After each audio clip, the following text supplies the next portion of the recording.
तालुक्यातील नंदाने शिवारात पेट्रोल पंपाच्या परवानगीसाठी लाचेची मागणी करणाऱ्या नंदाने गावच्या सरपंचासह माजी सरपंचाला 1 लाख रुपयांची लाच घेताना धुळ्याच्या एसीबीच्या पथकानं रंगेहात पकडत कारवाई केली आहे। या प्रकरणी लाचखोरांविरोधात गुन्हा दाखल करण्यात आलाय। 2 दिवसात 2 एसीबीच्या कारवाई झाल्यानं धुळे जिल्ह्यात खळबळ उडाली आहे। सातत्यानं एसीबीची कारवाई होत असताना देखील सरकारी अधिकाऱ्यांसह लोकसेवकांकडून भ्रष्टाचाराच्या घटना काही कमी होताना दिसून येत नाहीये।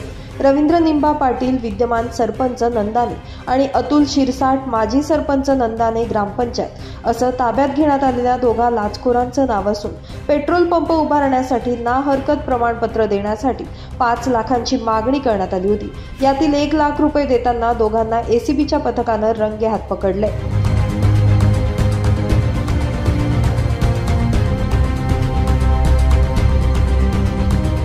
ब्युरो रिपोर्ट, माझा महाराष्ट्र न्यूज, धुळे।